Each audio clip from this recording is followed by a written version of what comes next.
BJP के मैं सुनो, मैं भी बीजेपी के 2-3 एमपीज को जानता हूं। मेरे फोन पे मैसेज आ रहे हैं, आप प्रधानमंत्री को वोट चोर मत कहिए। कैसे मत कहूं भाई, है तो कहना पड़ेगा। अब ये तीर जाके सीधी टारगेट पे लगेगी और बिहार की जनता ने इनको हिला के रख दिया है, हिला के रख दिया है। वोट चोर, वोट चोर, वोट चोर नारा बन गया है। और जो बिहार में शुरू होता है वो पूरे देश में फैलता है, वो रुकता नहीं है। आपने चंपारण में अंग्रेजों से लड़ाई शुरू कर दी, पूरे देश से उनको मिटा के हटा दिया।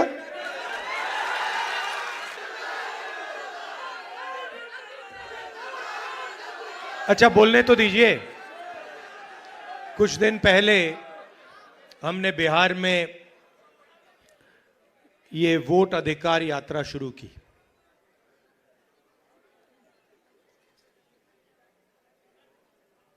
ये काफी लंबी कहानी है, क्योंकि कुछ सालों से हमें शक हो रहा था और पूरे देश को शक हो रहा था कि इलेक्शन के सिस्टम में कोई ना कोई गड़बड़ है। लोग कहते थे ईवीएम की बात होती थी, आरएसएस के संगठन की बात होती थी, मगर एक बात दिखने को मिलती थी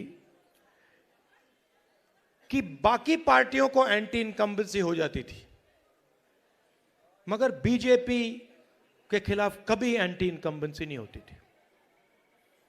बीजेपी 1 बार, 2 बार, 3 बार, 4 बार, एक के बाद एक चुनाव जीती जाती थी।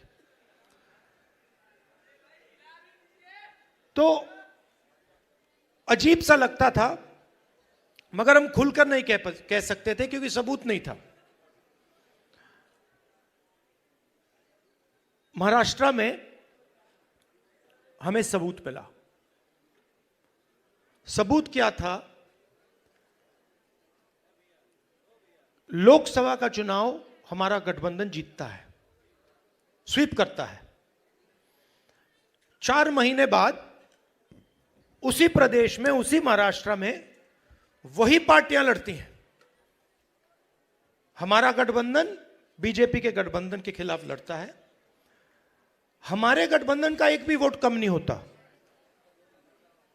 जितने हमें लोकसभा में मिले उतने हमें विधानसभा में मिले, मगर बीजेपी का वोट बढ़ जाता है। अजीब सी बात है। हमने देखा, पता लगाया, लोकसभा के बाद तकरीबन 1 करोड़ नए वोटर, 1 करोड़ नए वोटर इलेक्शन कमीशन ने लिस्ट में डाले।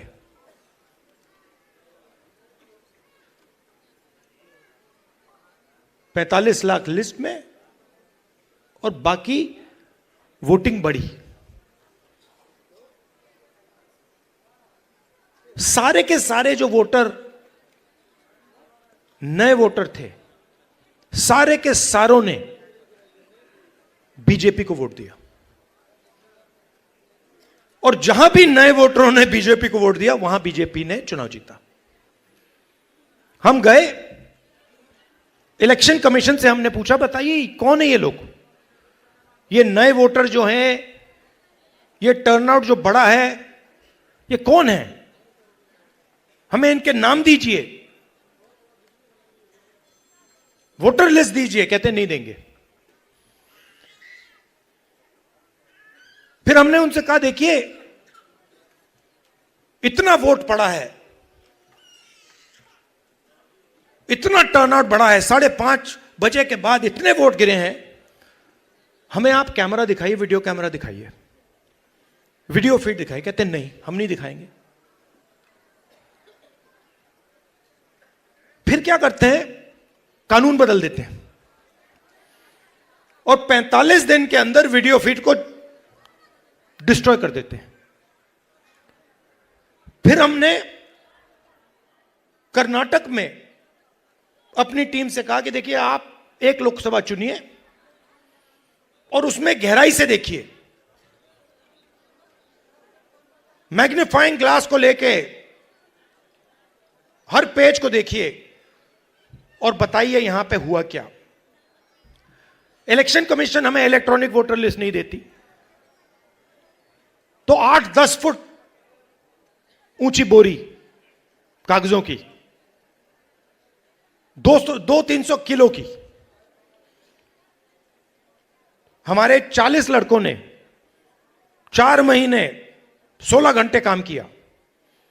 वोटर लिस्ट में एक फोटो को लाखों फोटो से मिलाया, एक नाम को लाखों नामों से मिलाया, एक एड्रेस को बाकी एड्रेसेस से मिलाया, और सच्चाई निकली। सच्चाई क्या थी? सच्चाई थी कि 7 सीटें हैं बेंगलोर सेंट्रल में, 6 कांग्रेस पार्टी जीतती है। 7वीं सीट में एक विधानसभा में 1 लाख फर्जी वोटर, 1 लाख। और जहां फर्जी वोटर थे, जिस असेंबली में फर्जी वोटर थे, वहां बीजेपी जीतती है। वो सारे के सारे 1 लाख जो वोट थे, उसके कारण बीजेपी लोकसभा का चुनाव जीत गई। मैंने प्रेजेंटेशन किया। अच्छा, मैं आपसे एक बात पूछना चाहता हूं, आपका नाम क्या है? कुमार जी, अगर मैंने आपसे कहा कि आप चोर हो और अगर आपने चोरी नहीं की तो आप क्या करोगे? सबसे पहले आप कहोगे खबरदार तुम्हें मुझे चोर बुलाया, बोलोगे ना? ठीक है। अगर आपने चोरी की होती और मैंने कहा चोर हो, तो आप चुप बैठोगे? क्यों नहीं बैठेगा? अगर चोरी की है और मैं कहूंगा चोरी की है, बिल्कुल चुप हो जाएगा, एक शब्द नहीं बोलेगा। अगर मैं आरोप लगा रहा हूं प्रधानमंत्री पे हर रोज कि तुम वोट चोर हो, प्रधानमंत्री चुप क्यों है? प्रधानमंत्री एक शब्द क्यों नहीं बोल रहा? क्योंकि प्रधानमंत्री वोट चोर है और वो जानता है कि हमने उसको पकड़ लिया है।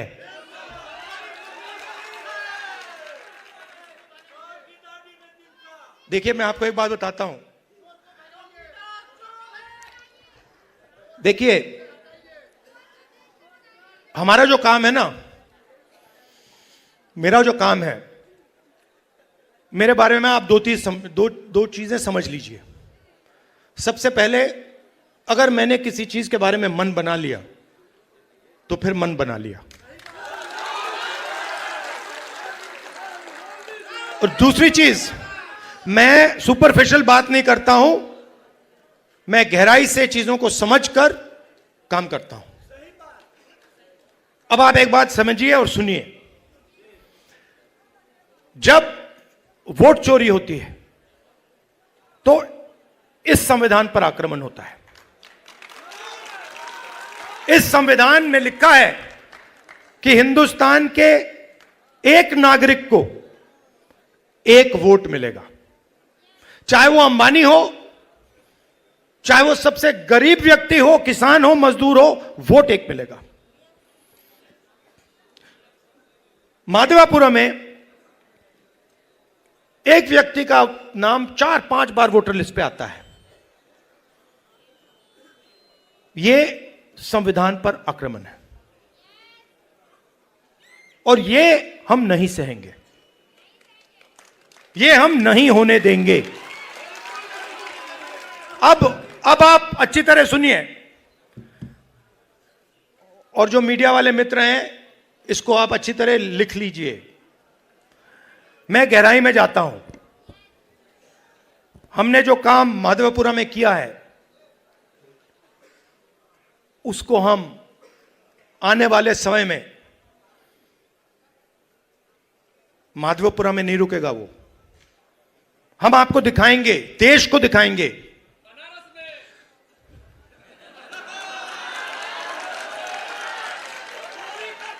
मोदी जी, मैं आपको बता रहा हूं, मोदी जी डरे हुए हैं। क्योंकि मोदी जी को बात समझ आ गई है कि अब चोरी पकड़ी गई है और अब वो भाग नहीं सकते हैं।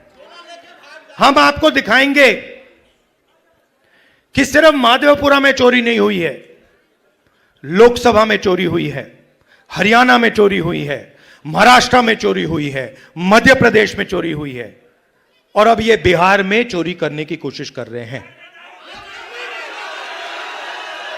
और बिहार की जनता ने इनको हिला के रख दिया है, हिला के रख दिया है।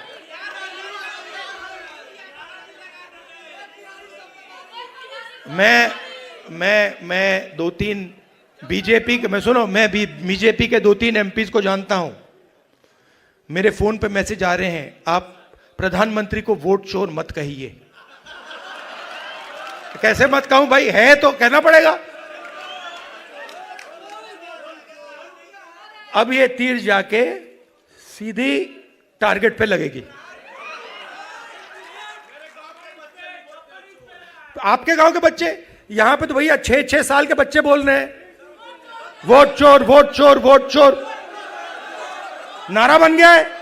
और जो बिहार में शुरू होता है वो पूरे देश में फैलता है, वो रुकता नहीं है। आपने चंपारण में अंग्रेजों से लड़ाई शुरू कर दी, पूरे देश से उनको मिटा के हटा दिया। ये कॉन्स्टिट्यूशन की लड़ाई शुरू कहां हुई थी? चंपारण में ही तो हुई थी, वहीं तो हुई थी। अब इसका लक्ष्य क्या है? ये वोट चोर और संविधान को मिटाना, खत्म क्यों करना चाहते हैं, मैं आपको बताता हूं। तेजस्वी जी ने बात, देखिए हमें बैलेंस चाहिए, बैलेंस चाहिए। मतलब इस देश में अगर एक व्यक्ति को एक वोट मिलता है तो भागीदारी सबको मिलनी चाहिए। और जब हम हिंदुस्तान की संस्थाओं को देखते हैं, और इस बात को पहले मैं इतनी गहराई से नहीं समझता था जितनी आज मैं समझता हूं, जब हम हिंदुस्तान के इंस्टीट्यूशंस को, संस्थाओं को देखते हैं, और कोई भी इंस्टीट्यूशन चुन लो, कॉर्पोरेट इंडिया देख लो, ब्यूरोक्रेसी देख लो, जुडिशरी देख लो, मीडिया देख लो, बॉलीवुड देख लो, जहां भी आप देखोगे वहां पर आपको दलित, अति पिछड़ा, पिछड़ा, आदिवासी और माइनॉरिटी वर्ग नहीं मिलेगा। आप लिस्ट निकालो, अंबानी अदानी की बात होती है, हर कंस्ट्रक्शन प्रोजेक्ट में, हर इंडस्ट्री में, एयरपोर्ट,